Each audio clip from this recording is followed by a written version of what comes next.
नमस्कार दोस्तों। आज हम एक महत्वपूर्ण विषय पर चर्चा करेंगे।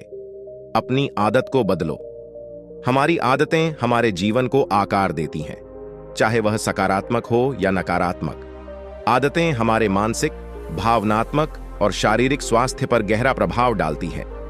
बुद्ध की शिक्षाएं हमें सिखाती हैं कि सच्ची खुशी और समृद्धि का रास्ता हमारी सोच और आदतों में बदलाव लाने से होकर गुजरता है।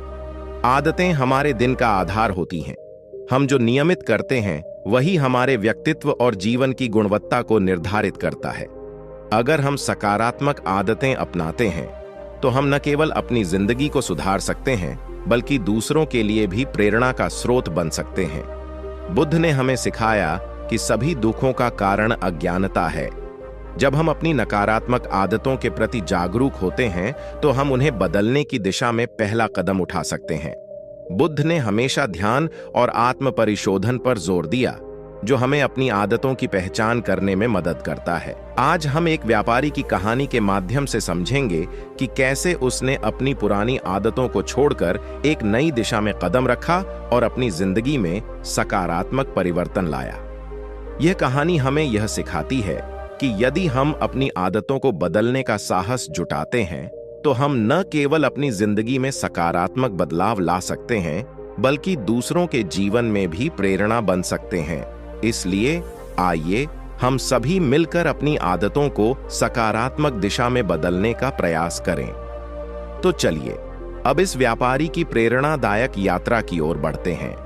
आज हम एक व्यापारी की कहानी सुनेंगे जिसने अपनी पुरानी नकारात्मक आदतों को छोड़कर अपनी जिंदगी में बदलाव लाया। इस व्यापारी ने अपने धन के संग्रह को सबसे महत्वपूर्ण मान लिया था, लेकिन जब उसने बुद्ध से मुलाकात की तब उसकी सोच में बदलाव आया। इस कहानी में हम देखेंगे कि कैसे इस व्यापारी ने दान करने की आदत विकसित की। उसने अपनी संपत्ति का कुछ हिस्सा जरूरतमंदों को देने का निर्णय लिया, समय प्रबंधन में सुधार किया, अपने परिवार और दोस्तों के साथ अधिक समय बिताने लगा, कमाने में लगा रहता था। उसने अपनी जिंदगी में केवल धन को प्राथमिकता दी और रिश्तों, स्वास्थ्य और खुशी को नजरअंदाज कर दिया। एक दिन वह बुद्ध के पास गया और अपनी चिंताओं को साझा किया। बुद्ध ने उसे कहा, धन का संग्रह करना महत्वपूर्ण नहीं, बल्कि इसका उपयोग कैसे किया जाता है, यह महत्वपूर्ण है। इस मुलाकात के बाद व्यापारी ने अपनी आदतों में बदलाव लाने का निर्णय लिया। उसने अपनी संपत्ति का कुछ हिस्सा जरूरतमंदों को देने लगा, अपने परिवार और दोस्तों के साथ समय बिताने लगा, मानसिक शांति के लिए ध्यान करना शुरू किया। धीरे धीरे व्यापारी ने देखा कि उसकी जिंदगी में सकारात्मक बदलाव आने लगे। उसने न केवल अपने व्यवसाय में सुधार किया बल्कि अपने रिश्तों में भी खुशी पाई। इस कहानी से हमें यह सीखने को मिलता है कि अपनी आदतों को बदलकर हम अपनी जिंदगी में सकारात्मकता ला सकते हैं।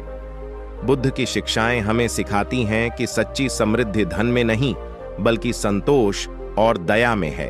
अगर हम सकारात्मक आदतें अपनाते हैं तो हम न केवल अपनी जिंदगी को सुधार सकते हैं बल्कि दूसरों के लिए भी प्रेरणा का स्रोत बन सकते हैं। बुद्ध ने हमें सिखाया कि सभी दुखों का कारण अज्ञानता है।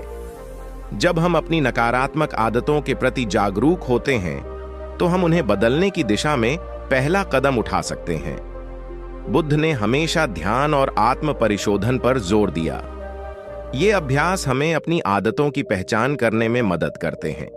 जब हम ध्यान करते हैं तो हम अपने भीतर के विचारों और भावनाओं को समझने लगते हैं। इससे हमें यह पता चलता है कि कौन सी आदतें हमारे जीवन को बेहतर बना सकती हैं और कौन सी हमें नुकसान पहुंचा रही है। इस प्रक्रिया में हम अपने कार्यों और विचारों के प्रति अधिक सचेत हो जाते हैं। जब हम अपनी नकारात्मक आदतों को पहचानते हैं तो हम उन्हें बदलने का प्रयास कर सकते हैं। सकारात्मक आदतें केवल व्यक्तिगत विकास का माध्यम नहीं होती, बल्कि ये दूसरों के लिए प्रेरणा का स्रोत भी बनती है। जब हम अपनी आदतों में सुधार करते हैं तो हम अपने आसपास के लोगों को भी सकारात्मक परिवर्तन करने के लिए प्रेरित कर सकते हैं। यह एक सकारात्मक चक्र बनाता है जो हमारे समाज को बेहतर बनाता है। जब हम सकारात्मक आदतें अपनाते हैं तो न केवल हम अपने जीवन को सुधारते हैं बल्कि हम दूसरों के लिए भी एक उदाहरण बनते हैं। बुद्ध ने हमें सिखाया कि सभी दुखों का कारण अज्ञानता है। इसका मतलब है कि जब हम अपनी नकारात्मक आदतों और उनके प्रभावों के प्रति जागरूक होते हैं, तब हम उन्हें बदलने की दिशा में पहला कदम उठा सकते हैं। बुद्ध ने ध्यान और आत्म परिशोधन पर जोर दिया, क्योंकि ये तरीके हमें अपने विचारों और भावनाओं को समझने में मदद करते हैं। ध्यान करने से हम अपने भीतर की आवाज सुन सकते हैं, जो हमें यह बताती है कि हमें क्या सही और क्या गलत है। इससे हम अपनी नकारात्मक आदतों की पहचान कर सकते हैं, जैसे कि अधिक खाना, आलस्य या नकारात्मक सोच। जब हम इन आदतों के प्रति जागरूक होते हैं, तो हम बदलाव की प्रक्रिया में प्रवेश कर सकते हैं। उदाहरण के लिए, यदि हम हर दिन थोड़ी देर के लिए ध्यान करते हैं, तो हम धीरे धीरे अपने मन को शांत कर सकते हैं और अपने इरादों को स्पष्ट कर सकते हैं। इस जागरूकता के साथ हम खुद को सकारात्मक आदतों को अपनाने के लिए प्रेरित कर सकते हैं, जैसे कि नियमित व्यायाम करना, स्वस्थ भोजन करना और समय प्रबंधन में सुधार करना। ये सभी आदतें हमारे जीवन को अधिक संतुलित और सुखमय बनाती हैं। जब हम अपने जीवन में सकारात्मक परिवर्तन लाते हैं, तो हम अपने आसपास के लोगों के लिए प्रेरणा का स्रोत बनते हैं। हमारी मेहनत और बदलाव दूसरों को भी प्रोत्साहित करते हैं कि वे भी अपने जीवन में सुधार करें। यह एक सामूहिक बदलाव की ओर ले जाता है, जो समाज में सकारात्मकता फैलाता है। इसलिए अपनी आदतों को बदलने की कोशिश करें, बुद्ध की शिक्षाओं को अपनाएं, ध्यान करें और अपनी नकारात्मकताओं को पहचानें। इससे न केवल आपका जीवन बदलेगा, बल्कि आप दूसरों के लिए भी एक प्रेरणा स्रोत बनेंगे। अगर आपको यह कहानी पसंद आई हो, तो कृपया लाइक और सब्सक्राइब करें। आगे और भी प्रेरणादायक कहानियां सुनने के लिए जुड़े रहें। धन्यवाद।